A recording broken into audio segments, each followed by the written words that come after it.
and welcome to episode 5 of Foot Manager 2015 with AC Milan. 6th of January 2015 here, and we have got our first Milan derby coming up in this episode. Away at Inter, but of course it's still at the San Siro, so it doesn't make much of a difference, does it? So there's been a fair few fixtures since last time out, and I suppose I'll get you through them. I'm starting to quite enjoy this this series, this save. Really, today has been the first day I've been able to really get stuck into it. I recorded the Juventus episode maybe 2 hours ago or something, but I've been able to really get into the flow of the series and get to know the players a little better, and it does add to your enjoyment, and especially when you start winning a few games. So when I left you last time, I said that there were 7 games. I said there were really 6 winnable games, 6 very winnable games, and one slightly dodgy one away at Lazio. What ended up was we won the Lazio game, but we did slip up away at Palermo and at home to Genoa, which means we came out of the 7-game streak with 5 wins, 1 draw and 1 defeat, which I think was a very respectable outing. Really, 16 out of 21 out of a possible 21 is quite good in my eyes. So it started off with a 2-1 win against Cagliari. Again, not as convincing as you'd really hope, with Giacomo Bonaventura scoring in the 6th minute and Gianpaolo Pazzini scoring in the 46th. He had to sub in. Him and El Shawari have had to be subbing in for the injured Fernando Torres. Got injured in the last episode. But we were kind of 2-0 up, and again you thought how we should just run away with it. And we didn't do so. Arjan Ademi scored in the 63rd minute to bring it back to 2-1. And we ended up kind of creeping over the line. Like, they had many chances near the end to equalise. But Diego Lopez had a decent enough game in nets. And we managed to just cling on for a 2-1 win. We then travelled away to Cesena. And we picked up a 2-0 win, which was a bit more convincing, although it did take a bit of time for us to break him down. Gianpaolo Pazzini finally scored in the 54th minute, and then there was a Massimo Volta own goal in the 88th minute, which kind of really just completed the rout. Well, no rout actually, but like we dominated the game, as we've done with many of these games, but we didn't kind of really score or look like scoring too many times, which showed, because Cesena weren't up to too much. And played Parma at home, and we managed to beat these guys 2-0 as well, so a nice little hat-trick of wins. This one was much tougher, because if I show you, or does it not show you that, maybe here, Parma's formation, bloody hell, like, I've never seen such a defensive formation. Like, I know Italian teams sometimes can go a bit negative, but they were playing 3 centre halves, 2 wing backs, 2 defensive midfielders, 2 central midfielders, and 1 guy up top. 3-4-2-1. Jeez, though, come on, like, gotta be a bit more open than that. Anyway, we managed to finally break him down the 66th minute with Marco van Ginkel. It was a deflected shot from range, I think. He shot from around 25 yards. He took a wicked deflection and ended up going in the opposite corner, but it was credited to him. And then Alex scored from the penalty spot. Again, you know, they only had 2 shots, 1 on target, 41% of the ball. Like, they weren't up for any sort of football match. We had 13 shots, 59% of the ball. But still only 2-0. But I do think a bit of that was due to their formation. And then this was a bit of a swizz, really. We lost 2-0 away at Palermo. This was one of those bullshit results that it just happens. It really does. It just happens. We lost 2-0. Franco Vasquez in the 27th minute and Ahmed Hegassi in the 32nd minute. As you can see from the stats, they only had 6 shots compared to our 26. and only 44% of the ball. But they had two. I think they had only two clear cut chances. They might have had a few more, three maybe. Wait. Yeah, they had three, and we only actually created two clear cut chances. So I suppose you can't complain too much. They didn't have a single shot off target, and we had 15, which kind of sums it all up.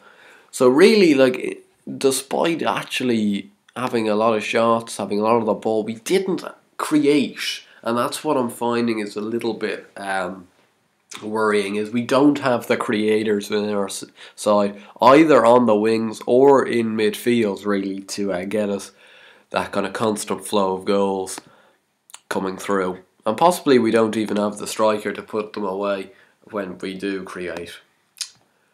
We then played at home to Chievo and managed to scrape through again. This time only 1-0. Andrea Poli with the only goal of the game in the 49th minute with a header. As you can see here, a really below par crowd in at the San Siro, just 34,000.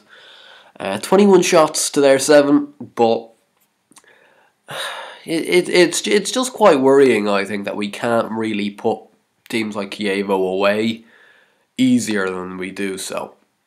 But this one really did give me hope, because Lazio were well up there at the time and we managed to get a good 2-1 win in, slightly against the run of play as well. It was one of the few games where we've actually had less shots and less. We had just a bit more of the ball, but that's just the way our tactic works.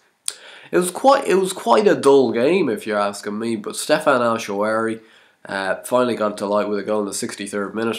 Candreva though got Pablo Omero fouled Candreva a minute later, and Candreva stepped up to score from the penalty spot. But then we got a penalty of our own. Bonaventura taking a lovely dive within the box.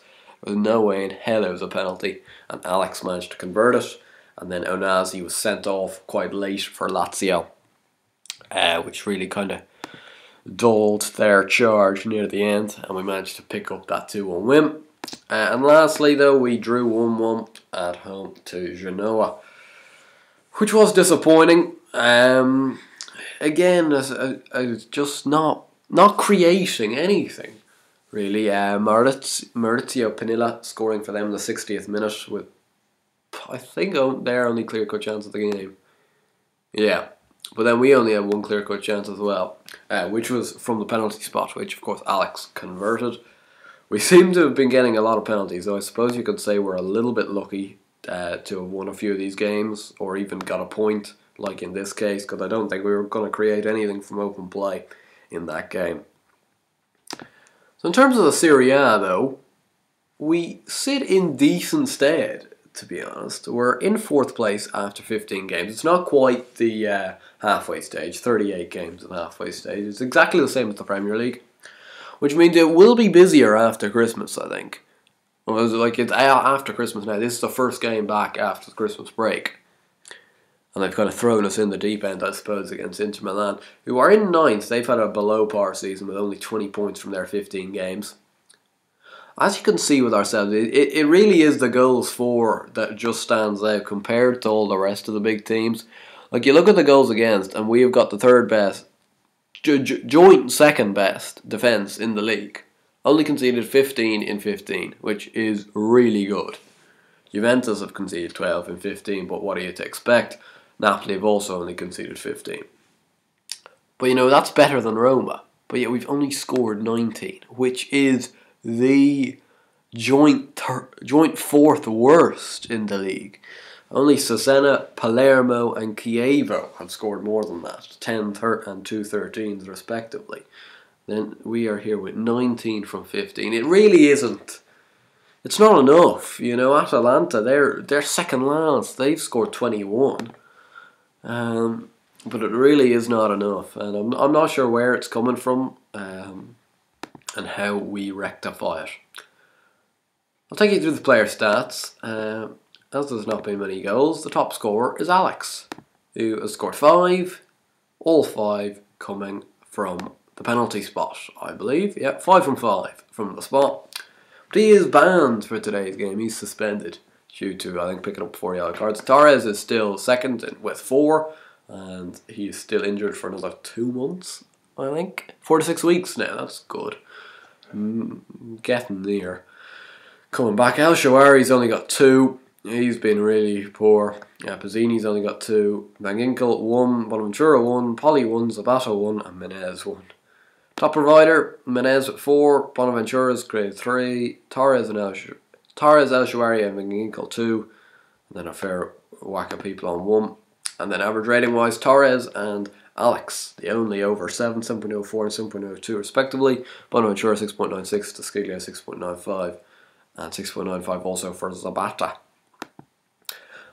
As I was saying, the real kind of underperformer I feel of the year has been Stefan El Shawari. I thought he would really lead the line quite well, even in Torres' absence. I thought that would really enhance his game, even though I know he's a left winger, but playing him up top, I've been playing him in the roles he wants. I've tried him as a false 9. I've tried him as a trequartista. It doesn't seem to work. He doesn't seem to score, and he doesn't seem to create. It just really, really annoys me because he just doesn't do anything, and neither does Pizzini. Like Pizzini hasn't had as much of a chance, but he doesn't do much as well.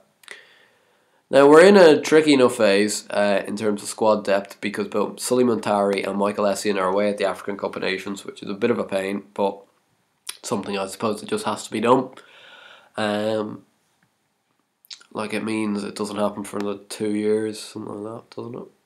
Hopefully it doesn't, because really it's a pain in the arse. Same with the Asia Cup, but it doesn't seem to be on because Kazuki Honda's still there. Unless he's been dropped, which I can't see have happened. Anyway, so I think I've covered everything. Actually, I haven't, because there is exciting news on the transfer front. Not necessarily. I doubt I'll actually buy anybody in the January transfer window, but coming in the summer, we have 2 fantastic players coming in on free transfers. Andriy Yarmolenko coming in on a freebie from Dynamo Kiev. You couldn't have asked for a better player, I don't think. Either really, on past FMs, he's been the man to go for, and I don't think there's any difference really this year, considering AC Milan. It's not actually the top anymore, which I'm trying to build them back up to being the top, but they're not. So I think him patrolling one of the wings is going to be quite handy, because I do think we'll lose El Shawari at some stage, because there's a lot of interest in him, and despite him not really doing anything. So I might actually even sell for a fair chunk of change, knowing that Yarmolenko is coming in, because he can play on the left and right wing to great effect. And hopefully he can be that kind of provider that we need out on the wings. And the other one is an absolute steal, Samuel Umtiti from Lyon. I think he's a wonder kid on this year's game. I'm not quite so sure, but I haven't got him fully scouted, so that isn't quite true. But he is a beast of a centre back. Like I've seen him in plenty of saves, really just becoming the man. Really, yeah, just fantastic signing. You can play centre back and left back. Probably use him as a centre back because our centre backs are aging a fair bit. Like Alex, I think is 32, Zapata 28. To have a 21-year-old come in, he might be 22 by the time he joins, but really, really quite decent players. Unfortunately, with neither of them, we can buy now.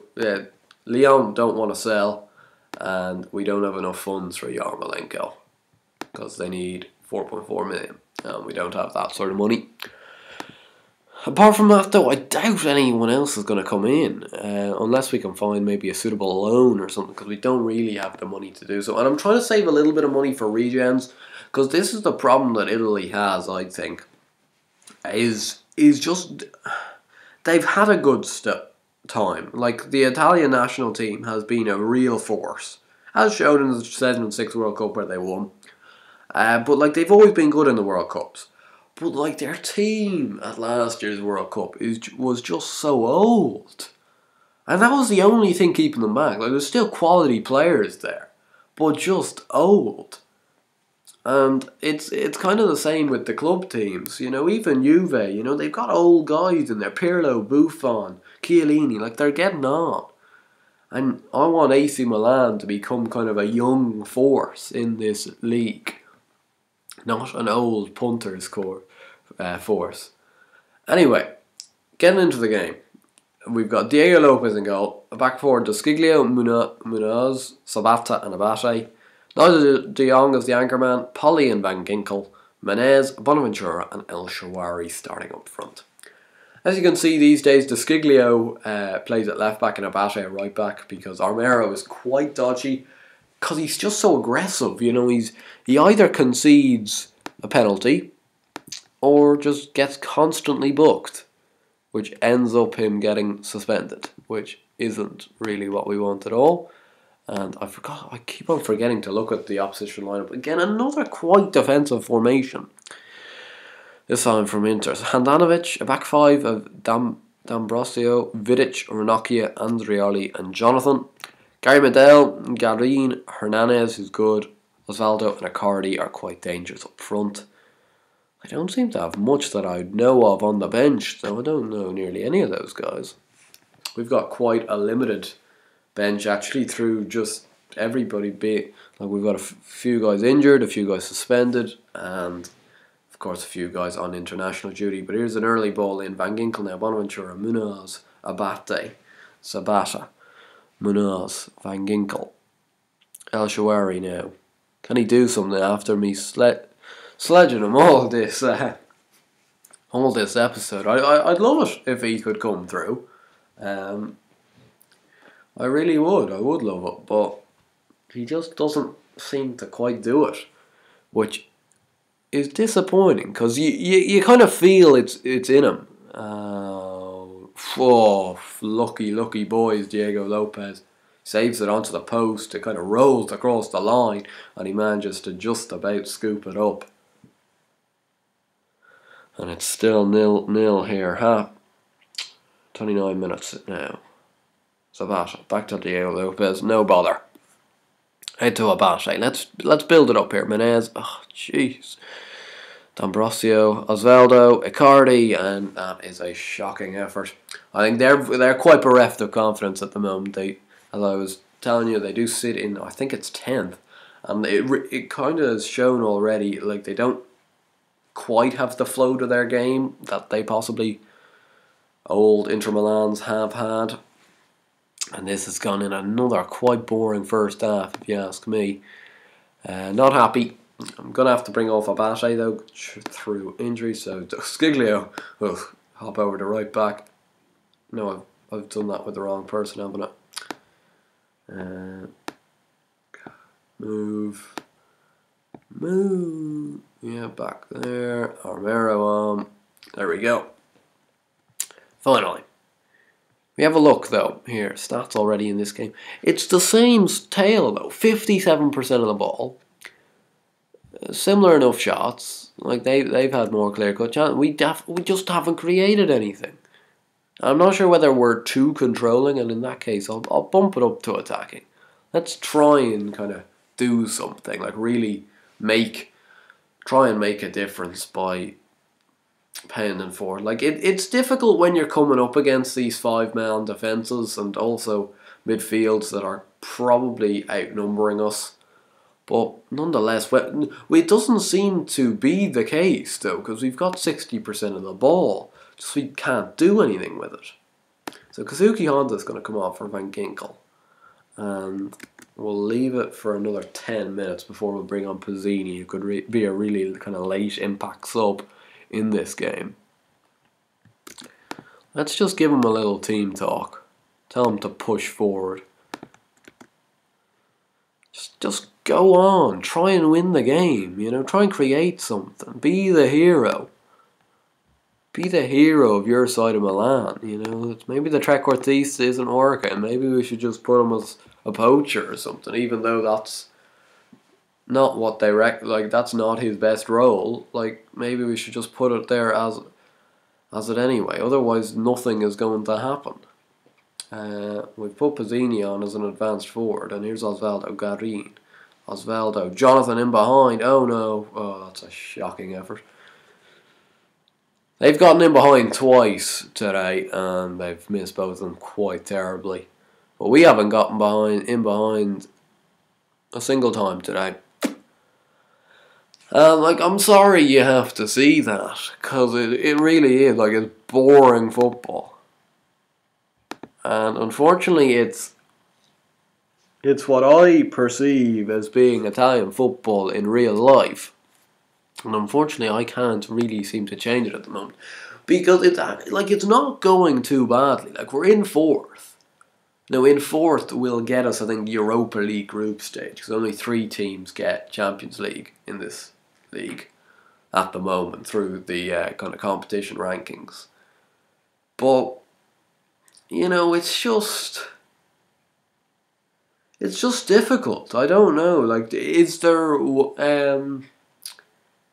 if you know, recommend to me the guys possibly within my price range, like midfielders, attacking midfielders that I could pick up. Because I'd love to hear one that's in my price range, but I don't see actually where they come from. Abate's only out for 5-6 days, that's fine. And he's underage, or he's under 18 or something. Yeah, so a 0-0. When will we be back?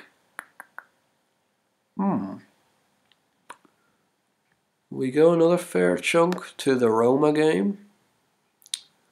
I think that's probably what you guys want to see. It's a fair amount of games though. But nah, actually we'll do the Fiorentina game at home. It's a little closer. And it'll be just at the end of the January transfer window. So if there's anything, I will inform you about it. Anyway, if you enjoyed this video, please do give it a like and subscribe to the channel if you already haven't. I'll see you guys later.